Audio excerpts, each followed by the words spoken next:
Good evening, everybody. Thanks for coming. I would like to thank to Jewish Museum and Center of Tolerance for providing a venue for this discussion. My name is Alexander Kremer. I'm co-curator of Center of Russian Avant-Garde here in the museum. And today I will accompany Irina Sirotkina in moderating our discussion. So first I would like to introduce Irina. She's PhD in psychology, well-known historian of dance and movement, and she's studying choreography, and also she's practicing dancer. So, and the most important guys here, the reason we are all here tonight, choreographer Juanjo Arkes and playwright Fabьен Vegt from Netherlands. So to get ball rolling, I would like to ask Irina to start. Welcome everybody. Welcome everybody. Да, сейчас он заработает. Не спешите.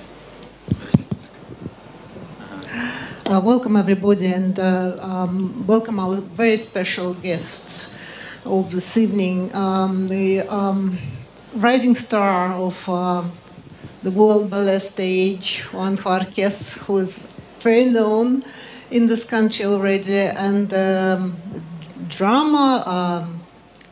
I don't know how to explain, Fabien, the thing you do, and I think most questions which I will ask in the second part of our talk, if I may, will be about what is drama in dance. But first, let me start by asking very simple biographical questions, Juanjo, just to get to know better. How did you come to ballet, to dance? What is your life story? Well, my life story, I started to dance when I was 9 years old. My parents, they just put me on ballet school, and then I started to perform with other people.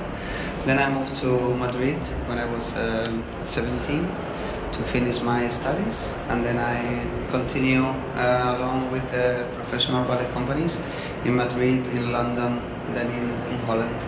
But I started just because I guess I loved it, dance. So as a kid I was dancing, and my parents they just decided to put me in a school, learn some lessons. Very simple way. And you did dance with the national company, the Dutch national company, until you finished very recently. You stopped dancing in 2012. Yeah, I was dancing there for 8 years, and then I decided to stop just to focus on choreography, because I was doing both works, professions at the same time, and I could not manage. It was taking too much of my time, choreography, so I decided to quit and then just focus on choreography. Yeah, that was like 5 years ago, I think, or yeah, something like that, 5 or 6. Fabien, and what about yourself? What is your path to being a dramaturge, working for ballet, for dance? Well, actually, Juanjo and me, we were dancing together in Dutch National Ballet. I also trained as a dancer, as a ballet dancer, and I only worked in the classical company in Amsterdam together with Juanjo for 2 years. And then I moved to dance more contemporary works with NDT, Nederlands Danstheater, NDT 2 at that time. And after NDT 2, I was very fascinated by theater and by text and by dramaturgy. Also for me, at that time, that was something I discovered. And so I decided to study. First, I did my bachelor's in the arts, in visual arts and performative arts. And then I did my master's very specifically in dramaturgy in the University of Amsterdam. And yeah, at the moment I work as a dramaturg, but clearly with my background in dance, I can combine my studies with my experience as a dancer, because it's a language I understand very much. And when you danced, were your partners? Yes, sometimes, yes. Sometimes it's a huge company, so sometimes we were doing the same roles, and sometimes not. But yeah, I think so. We're both tall, so we match each other perfectly. You have a second mic if you want. Yes. Just talking. Yeah. And Juanjo, who and what influenced you as a choreographer? Was there any influence of Russian culture, maybe, for example, Diaghilev or Russian avant-garde, or there was no such influences? As a choreographer, there is a lot of ballet history. In Russia, you have a lot of it's a strong history for classical ballet, especially. So I got a lot from the classical ballet choreographers and from the time. Also Diaghilev, Nijinsky as well, and of course Balanchine as well.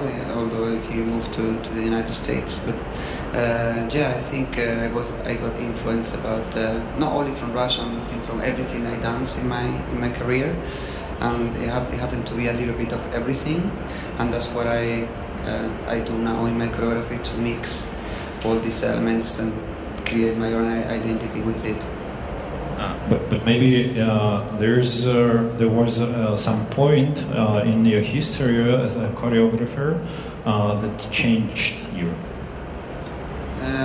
Not necessarily. I think the way I see my career is that there is never a stop. You're always learning, and it's always challenging. For me, when I am in the studio and I think that something is becoming standard, or I'm not challenge myself, I am bored. So I like to challenge myself, to challenge the dancers and create or awake on them something different that they never explored before. So this is the way I enrich my career as a choreographer. So there's not really a point. So always challenging myself, that's the point.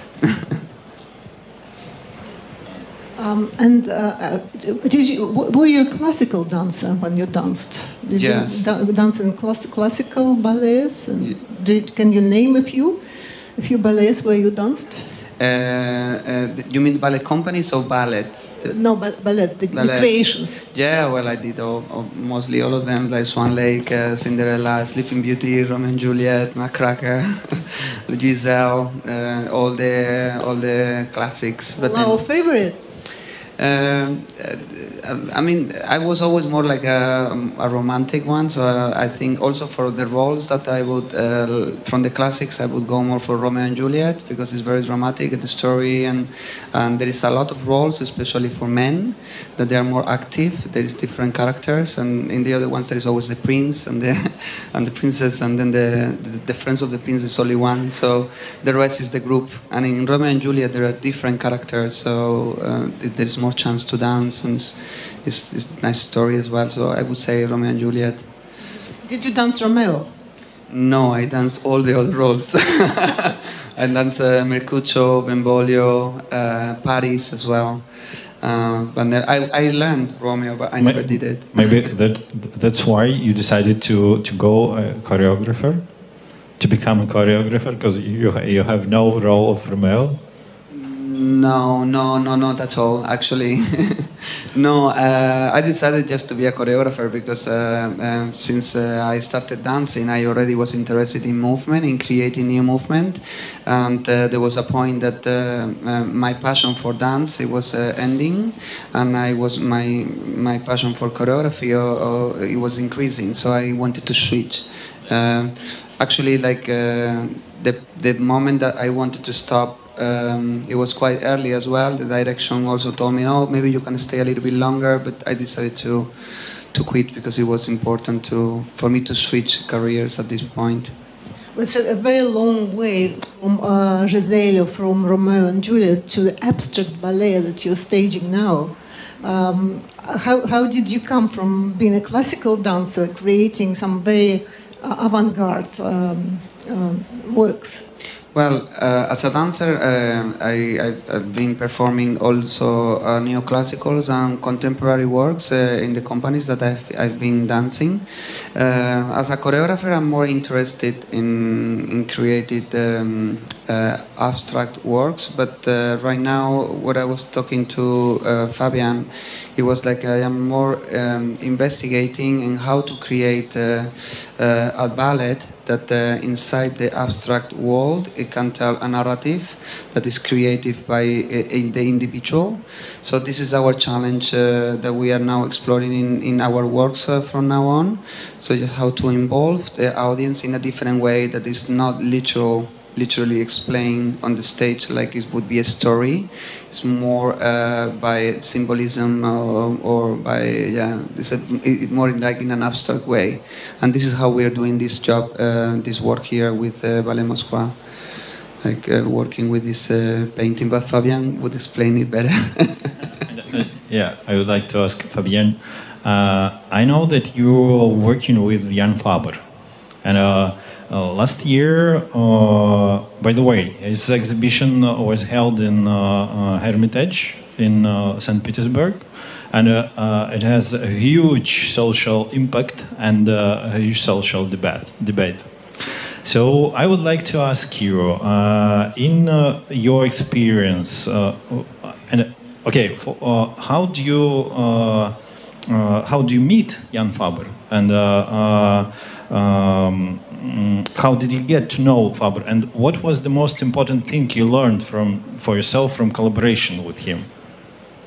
So I met Jan Faber because I was, like I just said, I was studying arts in Ghent in Belgium. And I just quit my career as a dancer, so it was not my interest of being on stage anymore. I was involved in one of his new creations for me as a stage on the text. So I was a stagiaire, an intern, not working for Jan Faber, but for the writer of the libretto of the creation he was doing at that moment. And my background in dance was not at all in the same language as Jan Faber. I was very classically trained, and also the contemporary work that I did with Nederlands Danstheater is not at all so rough and so in the direction of physical theater as Jan Faber performs. But I happened to be on his stage because one of the dancers he was working with at that moment got very sick, and so he proposed me to take her place. And so by coincidence I got to know his work, and I must say for me, first as a dancer and later as a dramaturg, this experience has enriched my knowledge a lot as a dancer, because his work is asking for chaos and some movements and a way of acting that searches the boundaries of control. And my training as a ballet dancer always asked for the perfection and the control of a movement. And even if there was something that was falling, you would catch it before the ground. And that is very difficult in dance and in ballet. But for me it was extremely interesting to learn the opposite, to turn inside out and to be able to express what you might think first as being ugly or being out of control. So for me that it gave me a huge range from perfection to chaos, in which I learned different colors and ways of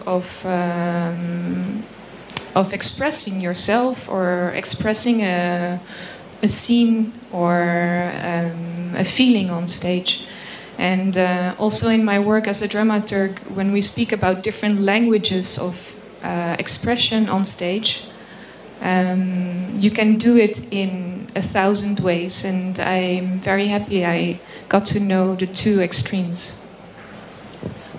Talking about control, we, Alexandra and I, went to see your rehearsing, and thank you very much that you let us see it, watch it.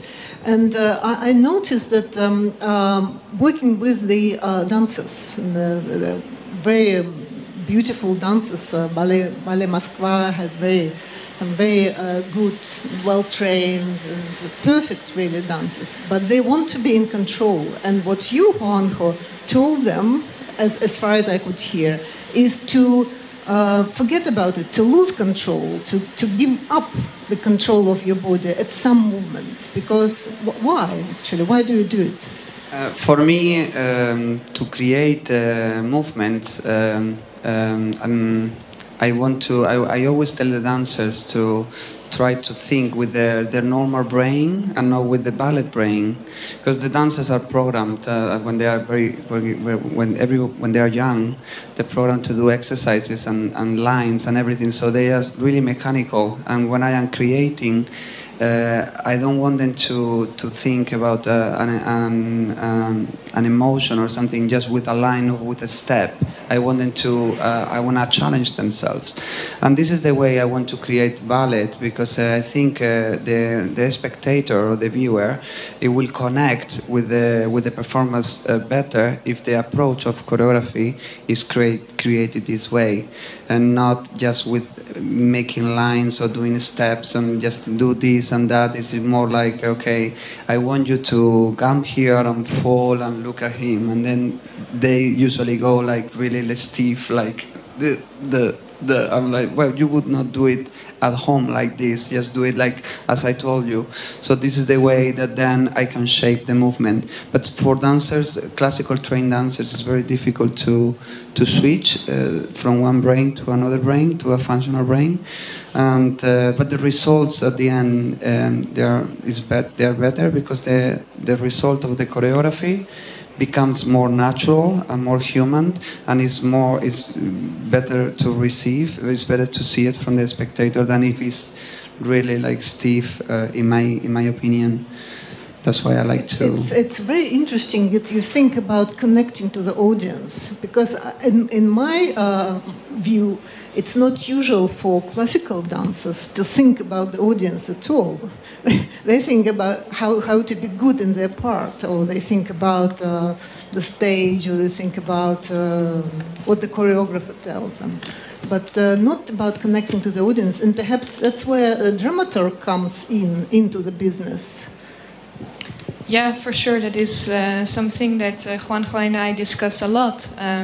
My role as a dramaturg is to look at the piece, at the creation, from more of a distance. So in that way, I'm the first spectator of the piece, and I try to see the longer lines and the development of the piece from the beginning to the end, with the sections that we have created in this certain order.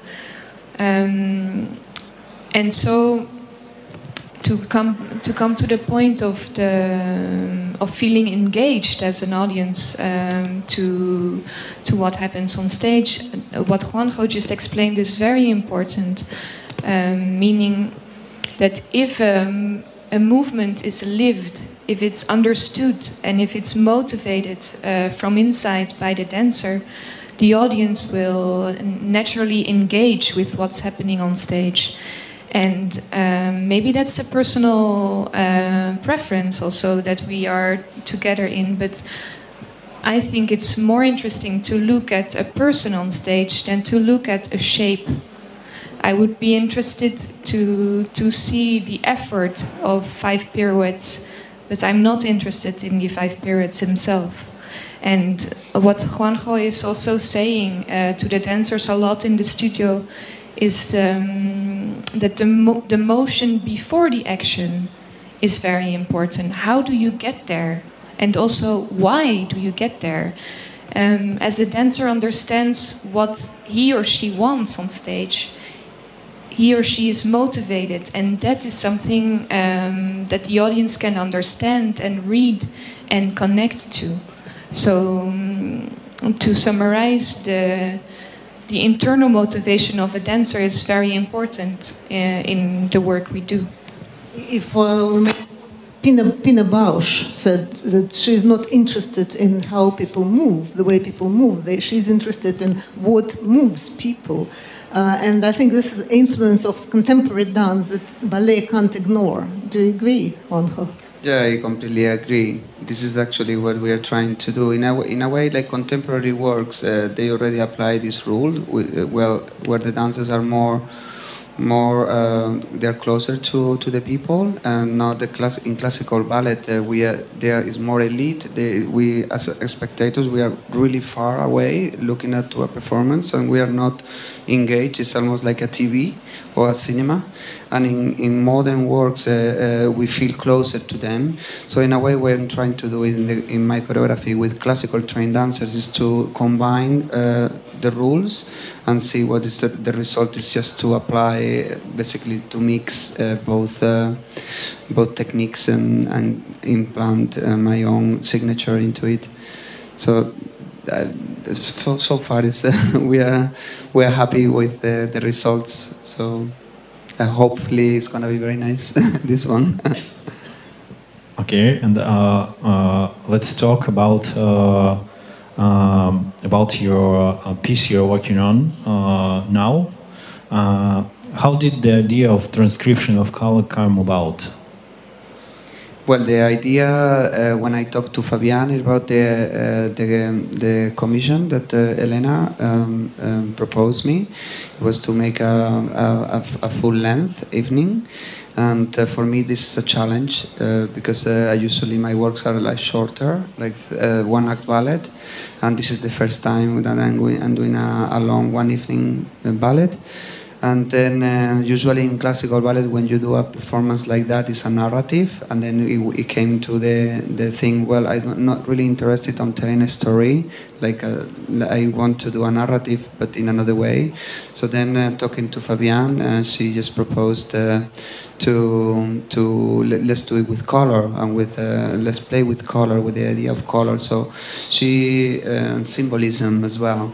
So we started she proposed to look for this for artists, and then we thought it was Russia, so let's do constructivism as well. So we focus on this art world, and then we ended up with this painting. And whose idea was to take a composition of Laslo Mохой-Надя? We actually, that was like, we were looking different like this, but this was a choice from Fabien. So then we have, at the end it was also closer to us because of the Bauhaus as well, and then we have more influence there. And also because Malevich, in terms of color, it was very complicated. Also the shapes is too many, and we wanted to have it more clean, especially because the music is very complex. So we wanted to contrast there. But in fact, Fabien proposed two artwork from the Nagy, and this is at the end we chose this one. Fabien, and why did you choose this particular picture? Can you explain? Yeah, because well, it is in the first view of it. It doesn't look complex because you see just a certain amount of colors and shapes. But when you look closer, you see the complexity that arises because the small figure is the double of the bigger figure. And so within, actually, that's something that looks as a simple composition. There's a lot of movement happening. And this would be, I found, very interesting to translate to real movement on stage. And so what we did, we analyzed the painting as if we were reading it from left to right. And very simply, we see that if you read it from left to right, the first appearance on stage would be black, and the second appearance on stage would be grey. And later on, the dot of white would appear. And to use this example very simply to explain how we have been analyzing and working on the libretto is to very honestly look at the composition and then very honestly listen to the first movement of John Adams' Harmonielehre. And in this dialogue between the artwork and the music, there is necessary a lot of drama that is already happening. If I tell you the simple execution of this translation on stage, it would already sound a bit like a story, I would say. There is 3 men in black on stage, and then there is 3 men in grey.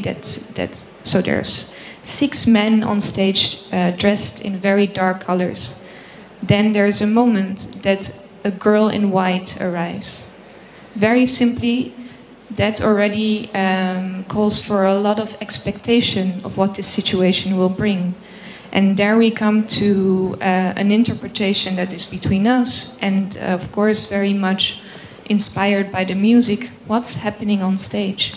And so there is not a story in this ballet that tells you about a girl that was in 100 years of sleep and she was kissed awake by a prince. No, the drama that exists in a very natural, very honest way of the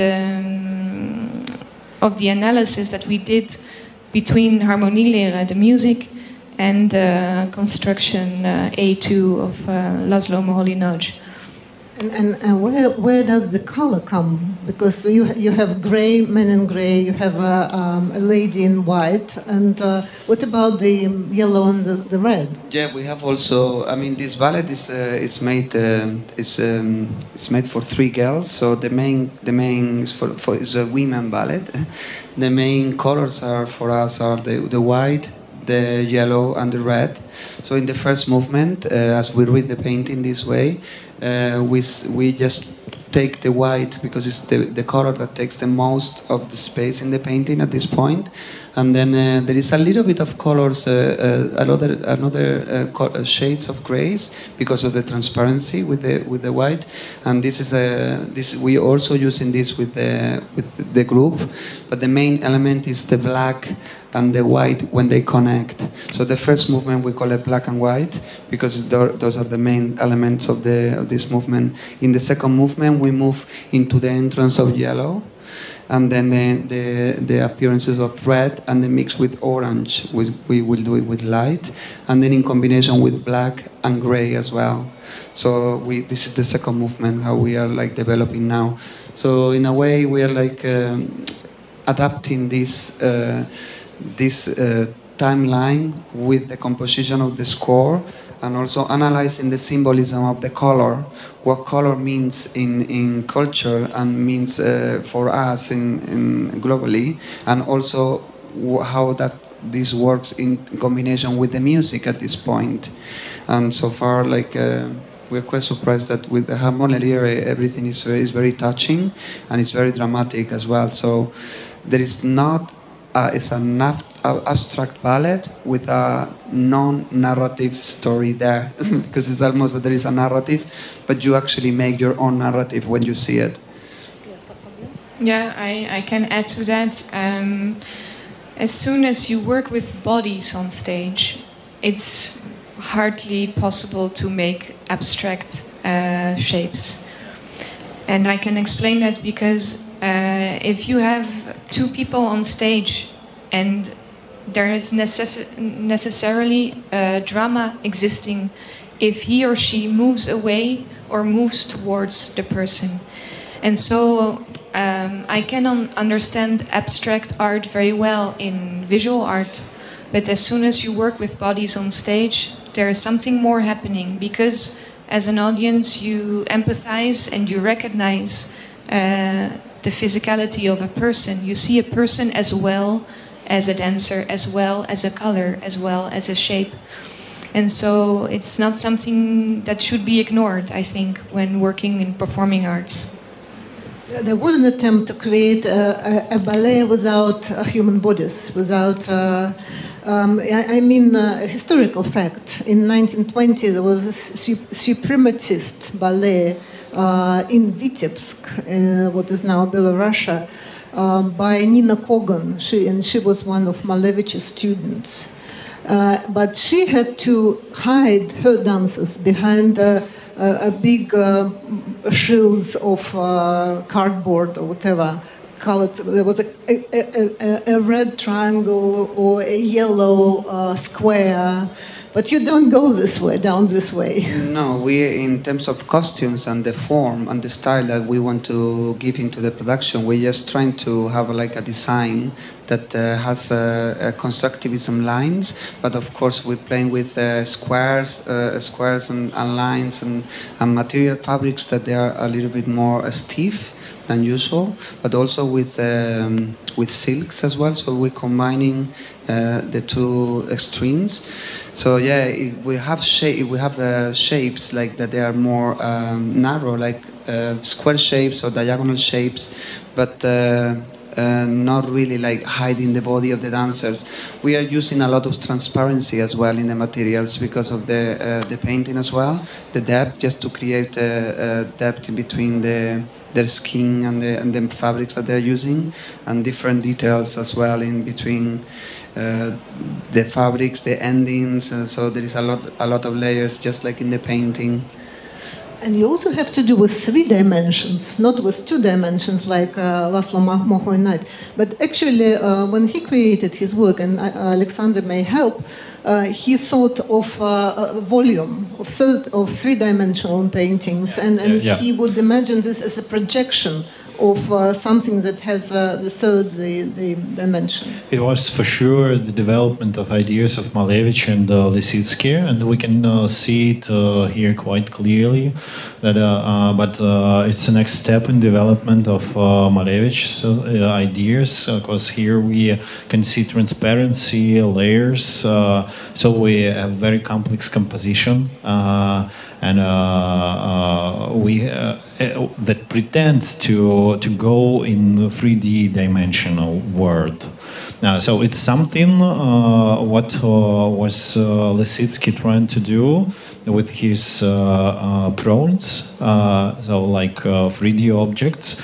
But here I can say we can see even a more complex approach to these ideas, and I would like to ask you: is this complexity of the form translates for you in the complexity of movements of dancers, or the composition, and of the composition?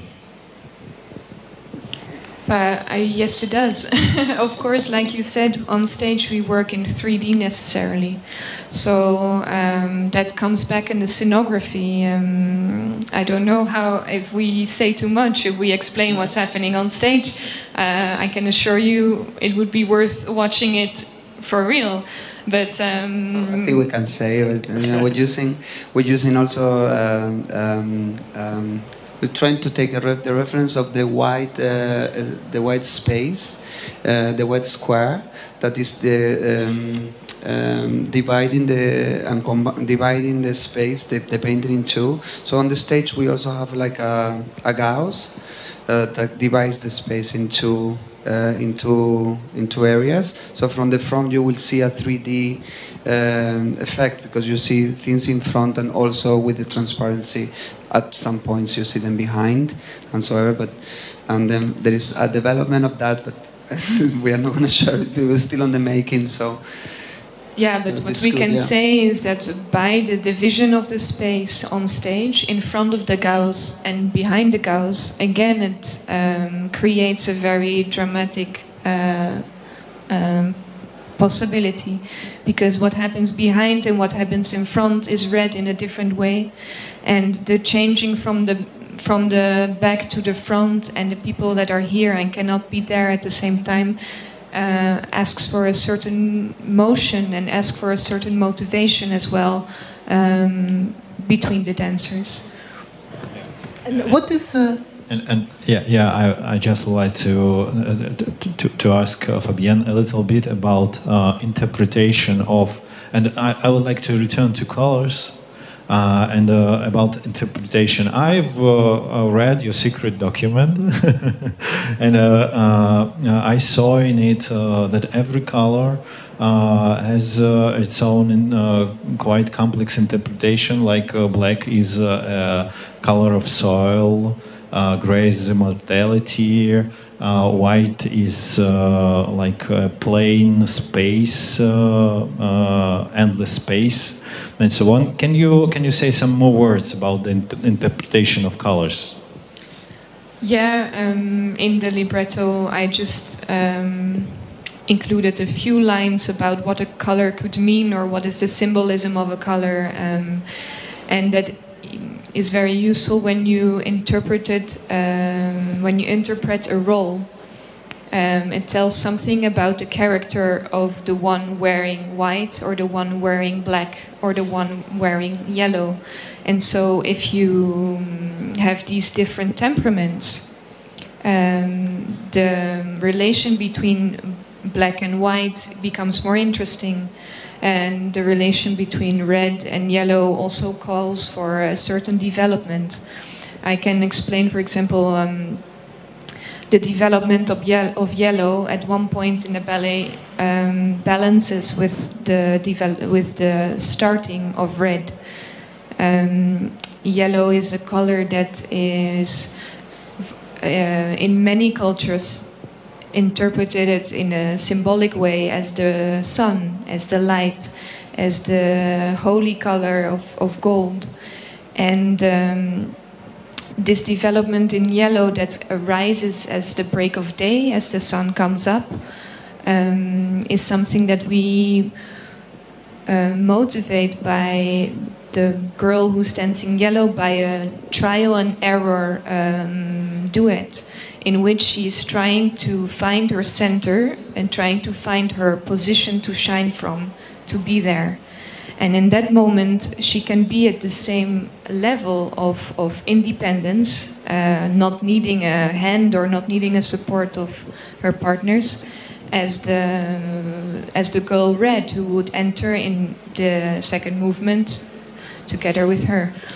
But red will take the development much further, because red is the color of life and passion and determined and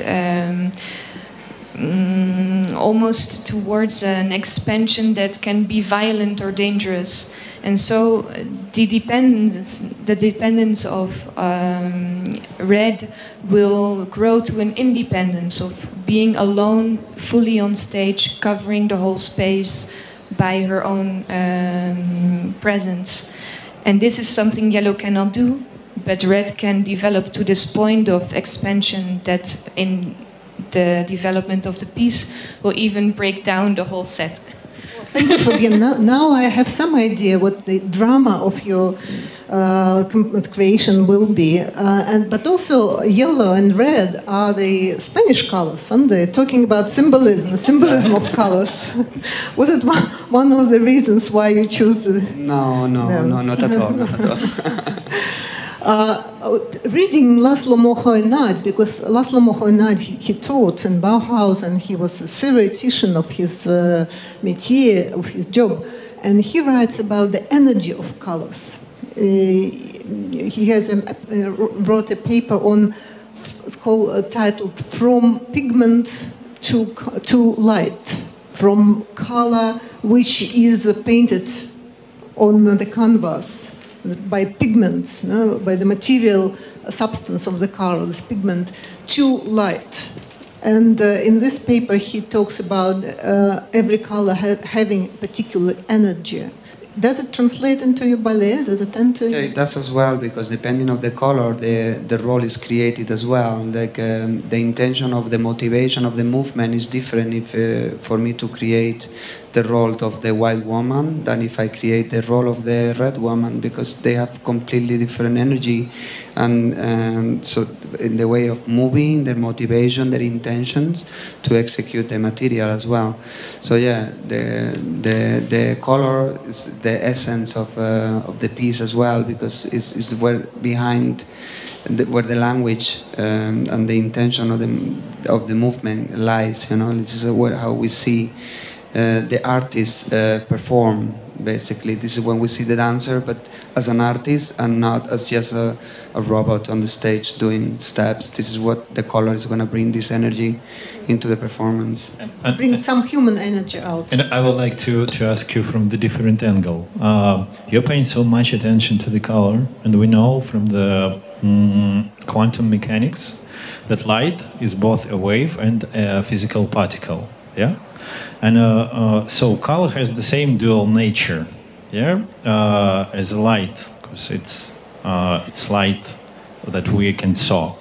Yeah? So does this duality reflect your approach to setting choreography and transcription of color? Well, for sure, it's not our side of writing the libretto or making the choreography to explain anything to the audience. For sure, all these observations make sense also in the work, and you can read transcription of color with a very complex scientific approach, or you can read it just by intuition. And that is exactly why we chose to make a ballet that is starting from an abstract shape, so that the audience has their own interpretation, their own personal experience of what these colors could all be. And if for you it opens up a complete scientific approach to reading color, I think that is very beautiful. But I'm sure that there will be many people in the audience that will just feel the energy of red and the difference in the energy of white. Red is also a Russian color, the color of the Russian Revolution. And talking about constructivism, I recall a work by Vera Mukhina. Vera Mukhina is a sculptor who made a famous... If you went around Moscow, you probably saw a big sculpture of the worker and a peasant woman near VDNH. It's famous because it crowned the Soviet pavilion at the Universal Exhibition in Paris in 1937. And Vera Mukhina, she worked for theater. She did some costume design and scenography. She, for one of plays, she did a very abstract painting called The Fighting Between the Red and the Black, the two colors fighting with each other. So, will your colors fight? How do you imagine the relationships of the colors of your ballet? It's not that they fight. It's also, I mean, we're using. You have to also visualize it as you're seeing color, but you're also listening to music, and you're seeing like you have also a light that's changing, and there's a light designer. So the combination of all the different elements actually is the one that will make the connection. It could be a fight. In my case, there is no fight, but there is maybe the combination of black and white. There is needed in another way. Like yellow needs gray to be there. Red doesn't need anyone. She's there. She's there. She doesn't need anyone. She can be there alone. So I don't have a black and or like a fight or anything like that in this piece. Also because the music doesn't, how the music is composed or what inspires me, it doesn't read any fight or any negative element. Everything is more about, it's like a dream. And it's very surreal as well. So there's no fight. It's more like relationships, in a way. I would say. And I can imagine what the challenge was to write a libretto without a plot. So I would like to ask Fabьен, can we consider this as some kind of response of art to the modern world of post-truth? Fake news and propaganda, which every day tries to influence our feelings. So can we say that the abstract language of a work of art offers us more honest and free language, which everyone can feel with important meanings personally? Well, the question of truth is a very interesting one when you work on a stage. It's a very paradoxical thing because people that are on stage, the actors, the dancers, are supposed to play a role and act out something that is not true, or at least is rehearsed and repeated many times. But I'm convinced, and that is what we're working on in the studio as well, that the language, the encounters on stage need to be felt and lived in a true way.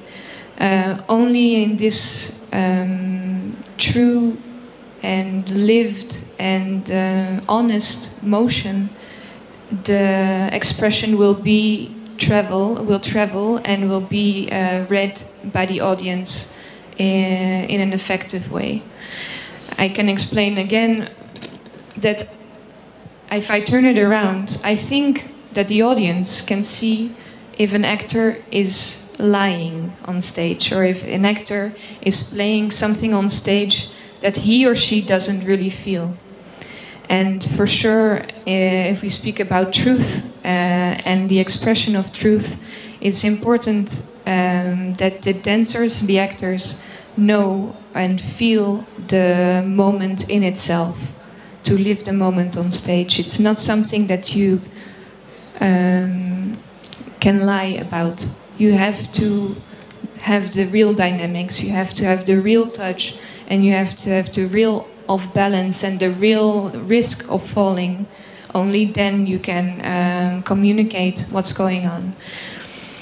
And no broken legs and arms. No, it will not be violent. Like Juanjo says, the music asks for a lot of imagination, and yes, there is encounters on stage between different colors, not necessarily a fight, but these encounters we find interesting. And to answer to your question on another level, because now I speak very technically about what it is to be on stage as a performer. To not have a narrative ballet, to not pretend to tell something that should be understood as right or wrong, opens up the interpretation and the intuition of the spectator. And I think here the work we do connects to a constructivism approach, is that we ask for a very active viewer. We ask for an interpretation that is personal, individual, and honest from the seeds of the audience. We're not pretending to serve a truth. We're proposing a world that opens up, a world within the audience with their own intuition, their own symbols, and their own personal experience of what it could be. Let's talk about choreography a bit, because I was actually stunned that when we was watching your rehearsal, that you didn't have a preconceived choreography. You came to the room with no picture of what you're going to create. And at the end, within 2 hours, we had a beautiful passage of dances through the room. You started from zero, and in 2 hours, you came to a set choreography. How do you do it? Well, before I get to the studio, I mean, having the libretto, we talked a lot before about what we want to do, how many people we need in that scene, what is the meaning of the scene, and what do we want to say in that scene. Instead of going there and create steps that they're going to be blank, I'd rather talk to the dancers first about what is the meaning of the scene, what do I want to say at this point in the ballet, and then we start exchanging the ideas about how the movement should be developed. Of course, some dancers are more creative, some dancers are more passive, so you have to also guide them. But it's a more constructive way of creating something from zero, not coming to the studio with something already prepared, with the steps already prepared. You do this, this, this. I'm not interested because it will take me more time then to transform the emotion from something that is there, static, and transform it and create it straight away. So yeah, like it's just talking with the dancers, explaining the idea, explaining how the movement should be, what is the motion, what is the color that they're doing, what is the meaning, so how the spectator is going to see the this moment at this point in the piece. So we slowly start like do this, or can you try this, and then from one thing it leads to the next movement, and then we just collect all the movements together and we just build and build and build, and we end up with a sketch. What you saw, guys, was the first day we started that scene. Now we actually finished the scene, and it's a little bit different. But yeah, it's just more trying to activate the brain of the dancer in the studio as a collaborator and not just as a passive tool. We like to use the dancers and to develop more their brains and not only their body, physically talent. It looked if you tailor your movement for a particular dancer. You see this particular dancer with his or her physique and his or her possibilities and talents, and you design movements which fit this particular dancer, or rather you ask the dancer to contribute in creating these movements. It's a little bit of both. I mean, when we do the casting, we already have an idea of what this role should be or how it needs she or he needs to look like. So from that point and the combination of how she or he interpret the movement, then we can achieve the results in a better way. But yeah, sometimes we cast people and then we arrive in the studio and we give the idea and maybe the wrong person, and then we have to switch the idea in another way. Sometimes it works very well. So it depends of how do we arrive in the studio and how is the connection with the dancer as well. But usually before that, we are performers and we are artists, and we already know more or less, okay, this is perfect for this color, this is perfect for this other color, this is gonna be good for this intention, or this one is very strong, so we put her here. Yeah, so we just play like that. What do you think about Ballet Moskva dancers? What do you think about their strengths? I'm not asking about weaknesses. Yeah, I think I mean this is the second time I work with them, and I think the first time I came to work with them, it was for them it was a new language to use more contemporary work, or also the way I work in the studio, because they were more used to be told what to do, like just to have the music and the step, and this is it. With me, it's more like it has, let's say, it's more poetic. It's a more poetic language. So the beginning it was difficult, but then everybody understands. We all agree. And now with this work, they work with other choreographers in the meantime. So they are more open-minded. They're very hard workers, and I think they are very good dancers. We are getting very good results with them. And you also get them fast, like in 2 hours. Yeah. I mean, we have to go fast because it's a 1 hour piece, so we have to really use the time very, try to communicate the best way to achieve good results. So this is our challenge as well, to be with them in the studio. But they're very good dancers, that they are working very well. Hard workers, they never complain, so that's great. And yeah, very, very good.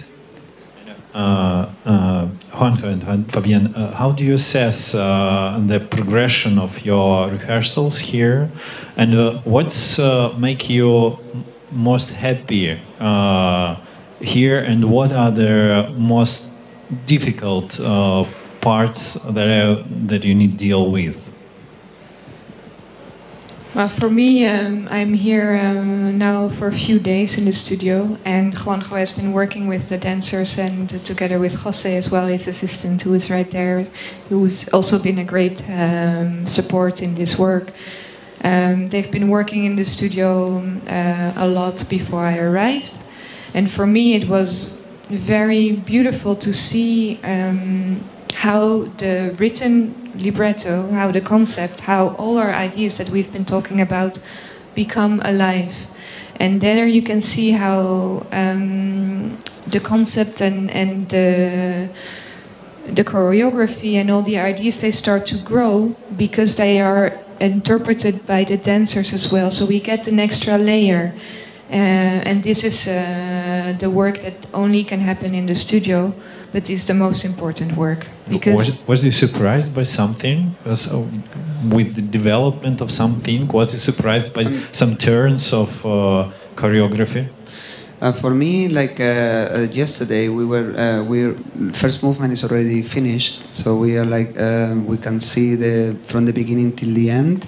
So there is some things are developing better, and my assistant is cleaning every day with the dancers, so it's really on detail of everything. So there was some sections that you really get emotional as well, because we were also very close to them, and they are performing so real in the studio. We are pushing for that, so you get also touched, and this like surprise, like wow, I didn't think that this could go that high, or that so you also in the rehearsal you can get these things. Oh, this is not going to work. Or this is not working, so we have to rethink this scene, how to do this, or other scenes are really like, wow, this is like gonna work very well. This idea, the symmetry or the asymmetry, the formation, the direction. So it's just very good, and you only see that in the studio. So just sometimes you get like surprise or like emotionally as well. Yeah, for me, I mean, the working document that I shared with you is written in my way of writing. It's written in my kind of language, and it's very functional. It's not something to be published, or we use it as a working document. And what was I was surprised to see that the different sections that now start to become alive have such a different feeling. So I can imagine when the work is done, when the ballet is finished, that you travel from very different dynamics to another world that opens up in a way that I could not foresee when writing the libretto. And that is something that I'm very, very happy with. I could see that everybody enjoys themselves wildly. Like you had a couple of dancers at the rehearsal were laughing all the time, and it's not my image of ballet dancers. I thought it's a lot of sweat, a lot of work, lots of muscles, and they are just making fun, enjoying themselves, having fun. Well, I think we are very lucky to work in our profession as dancers, because it's a very small, I mean, not many dancers get to have the chance to be in the studio, and I think we should have fun also in the studio, just be humans. So if we are working, we have to be in the same level. So if there's something is funny, but we have to make it fun. We don't need to be there like, oh, do this, do like that, or just do that. What my assistant does sometimes when he has the worst part, because he gets this job just to Somebody tell this. has to do that. Yeah, but I don't do that. I'm very nice to the dancers, just for my own interest. But yeah, like I also tell the dancers that they can talk if they are. The talk is in relation with the work. They need to communicate with each other. They need to share the ideas. They need to share how they do the movements. When we are creating, sometimes we create with other people that they are not the first cast. We can create with other people in the room, or do this like this person. Can you explain in words how do you do the movement? So then they also force themselves to analyze their own movement and how do they do it. So this is important in our process, artistic process. Yeah, and it's an exploration. So an exploration comes with surprise and with humor as well. It's important in the studio. I remember once you said to the dancers that they have to think of the movement as if now this time it's washed with conditioner, you know, to make the movement more soft. So we speak in images, and it's funny because it's not in the traditional way of working. You don't speak about a dish washer or washing clothes or shampoo or any kind of soap. But we use everything to communicate what the movement needs. Yeah. And that can be very funny. We should perhaps take questions from the audience. But before that, I have a very important question for me, because I do musical movement as my practice of dance. And musical movement is when choreography is, follows music very closely. And I think it's also your way that you do it. And why did you choose, the first question is, why did you choose John Adams' work? Is it because it's lyrical, because it's poetic? Why? It took me a lot of time to find a composition for this piece, because I didn't want to use different composers in the evening. I wanted to use just one, but I wanted to have one. I wanted to get a symphony because it's a long score. But everything I would find, it was just in one theme, and it could be just very dramatic all the way from the beginning till the end, or very sad, or very dark, or very light, but always in one. And with Harmoneliere, it's just a journey that goes into a very dramatic, really. It's very diverse. You can go from one room to one wall, and then you open another door. So there is a lot of room for me to keep the attention of the viewer, not only visually but also listening. During the performance, so the viewer is always like engaged, but also musically as well. And this score provides this information, this element. So that's the reason I chose. At the end, I went for this one because of the diversity of the style. Maybe because there are some experimental harmonies. He experiments with harmonies, like Laslo Mохой-Надя experiments with colors and shapes. Yeah. He also is a very unusual composition from the minimal world of music, because he just took different styles from post-romanticism, like minimalism, like Wagner, like Mahler. He put them all together and into a minimal style. So it's like a bomb. On some parts it's like really like crazy. It's really complex music, and really like, that's why the other day the dancers were doing, and the music was so hard, and the dancers were like really doing it so hard. I was like, this is too much, because it's too much tension for us. We are like this, like just execute the material as if you are like all like washed in with conditioner only, so everything is soft, so we can have a contrast, because it's too much. The approach to see it on the stage it would be too much. So the composition with John Adams, I think is just great, and the three movements are completely different from each other. So this is very good for us. There is a lot of suspense in this music, and there will be a lot of suspense in the creation.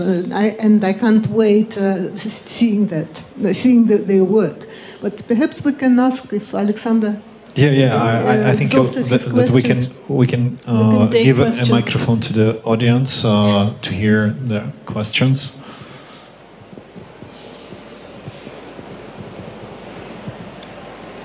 Пожалуйста, задавайте вопросы. Можно по-русски.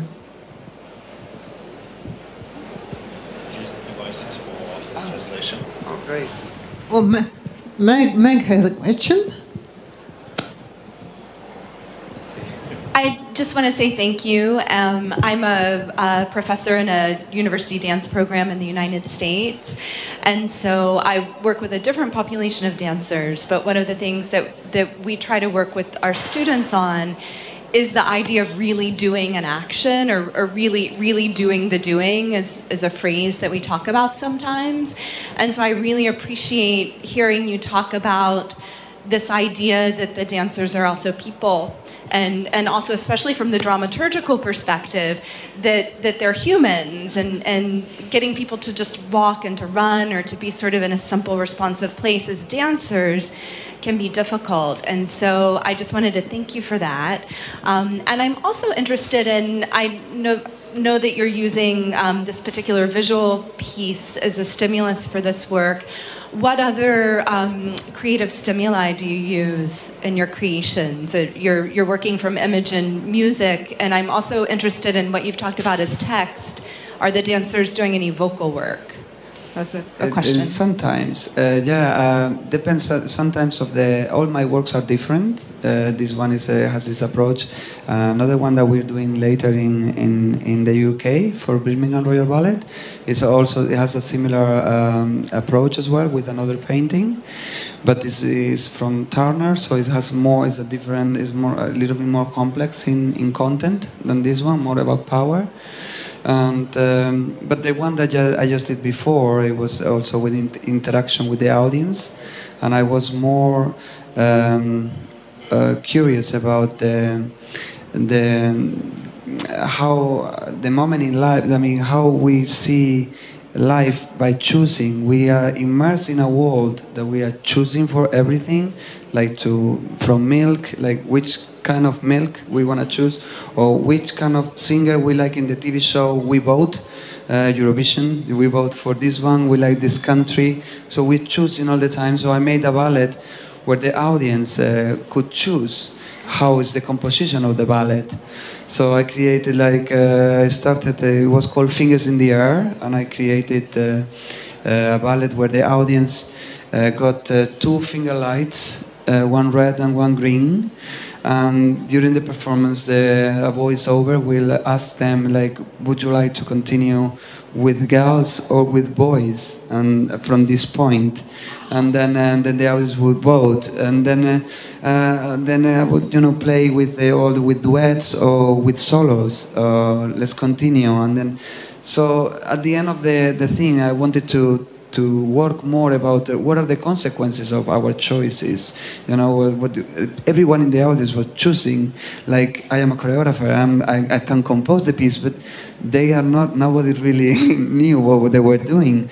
So the whole thing was do we really know in this piece in particular, why do we choose for this? Why would they take the metro, we take the tram, we take this newspaper, we vote for this politician, so we vote for another one, everything. So it depends. All my works are very dependent, okay, what do I need for this company? I want to find something funny or something. Depending of the moment, I create one thing or other. Also depends of the commission that I'm asked by the company that hires me. So that is also going to have some restrictions. So. Thank you. Thank you. Yeah, and to answer your question on text, in this piece, the dancers are not speaking on stage, and I think to have dancers speak on stage is not an easy task for them, because it's a complete different profession to be an actor who can really deal with text than to be a dancer, and to actually in the training of a dancer you're asked most of the time to be silent. So to have dancers on stage it's not very easy. But it can be interesting to use the sound of the voice on stage in the musical composition of the piece, meaning to use sound or words even to add to the expression of the movement, not to express the meaning of the text, but to add another dynamic to the movement. That can be explored, and I think that is an interesting task for dancers as well. Thank you.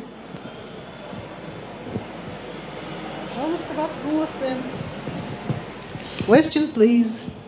Вы можете задавать вопросы на русском, они будут переведены. Не стесняйтесь.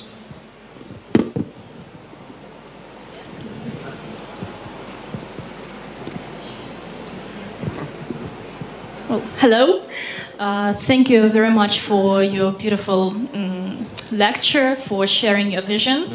And tonight we have revised the history of art of the 20th century, remembered the constructivism, Russian constructivism, quoted Pina Bausch, for example, and talked about, well, the bodies of dancers. And if we remember the manifestos of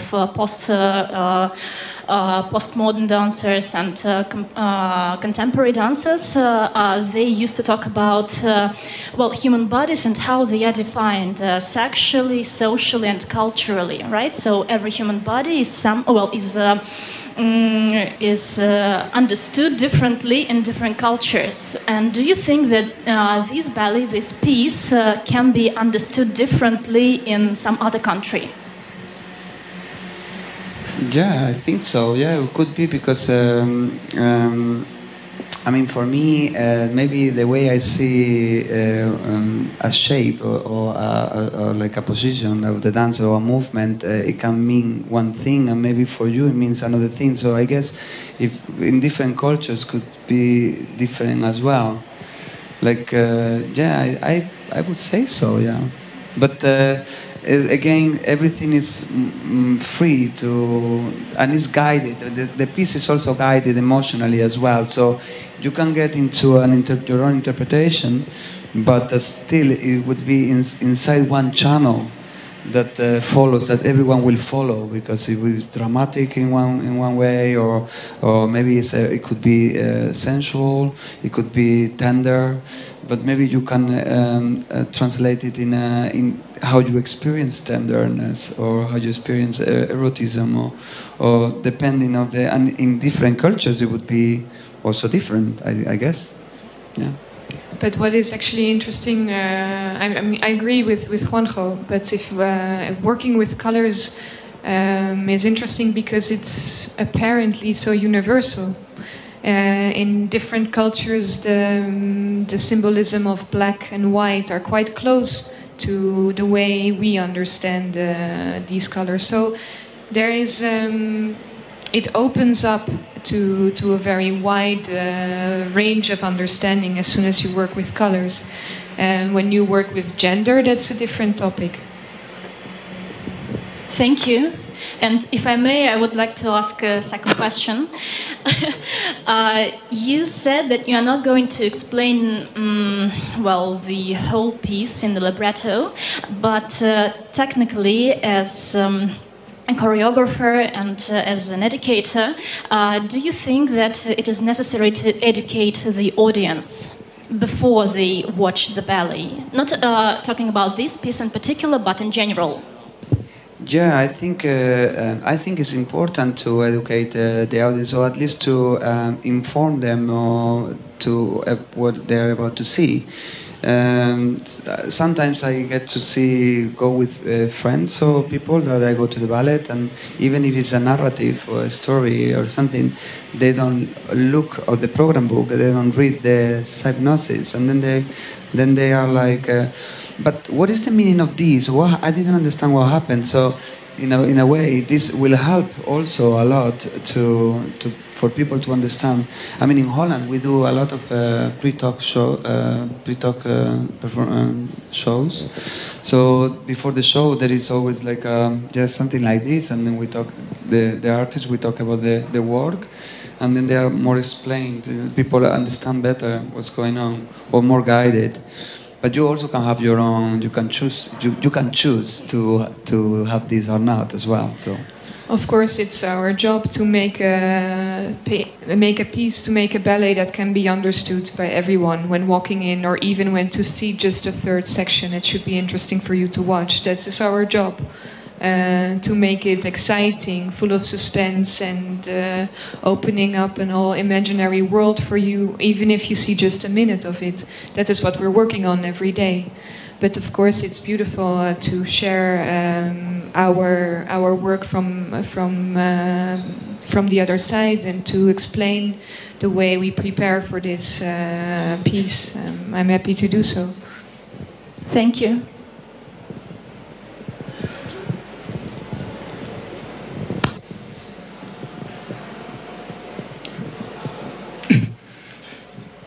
Thank you. A number of things interested me in your talk. But I'd like to turn to your willingness to talk about truth. I'm, in a way, rather surprised that you should take up such an evaluative moral category in your discussion. And you've certainly acknowledged the difficulty of talking about truth. And I wonder, I'd like to ask you a bit further about this, because in the public sphere in general, we are, of course, surrounded by untruth.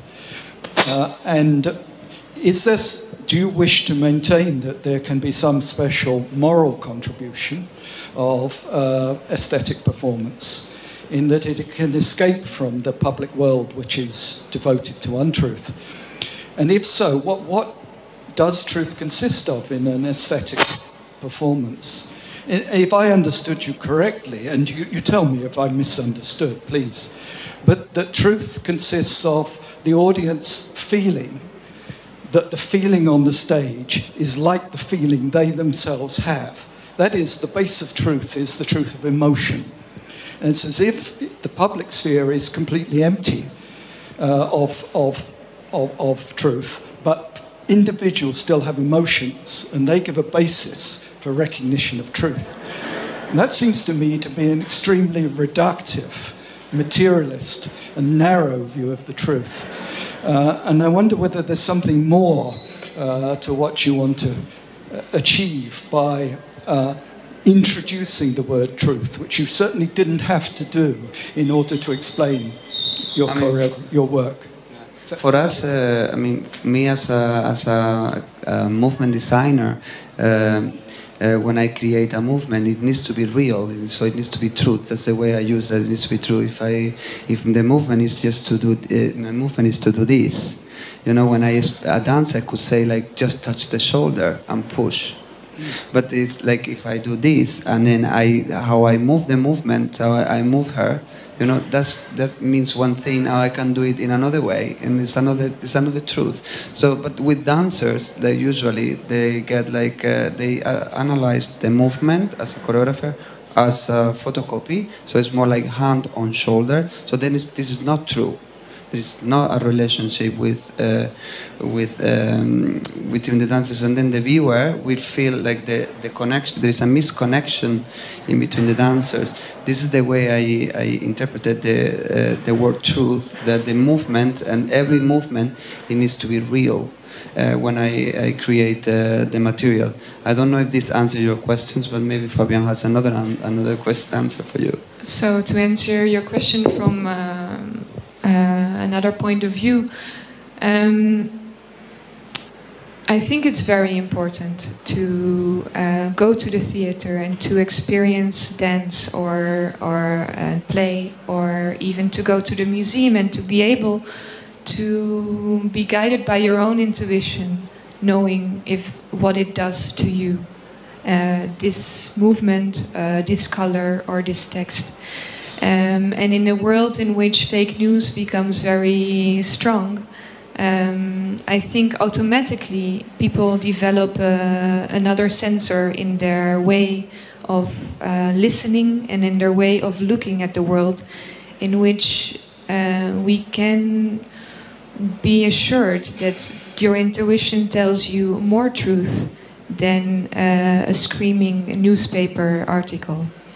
And I think you can develop this kind of intuition by exposing yourself to different kind of forms, texts, shapes, and situation. So it's something that can be trained. And going to the theater helps to open up this sensitivity. Thank you. Thank you.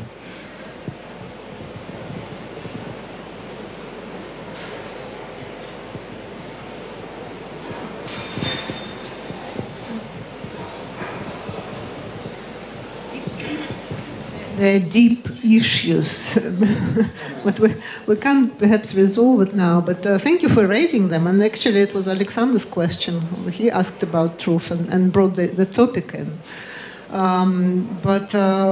Shall we wrap it up? And if nobody else has questions, any more questions?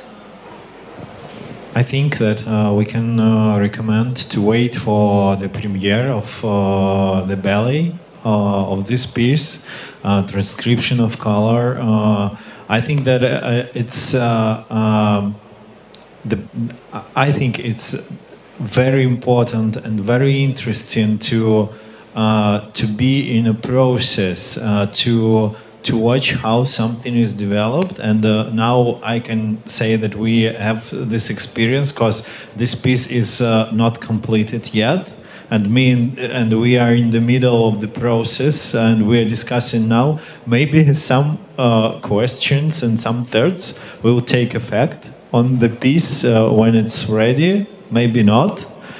We can't say, but it's interesting that it's still moving, it's still developing, and I think it's super interesting to wait and see what will be in the end. And I think that even when you end with this work, it will still be developing and changing through different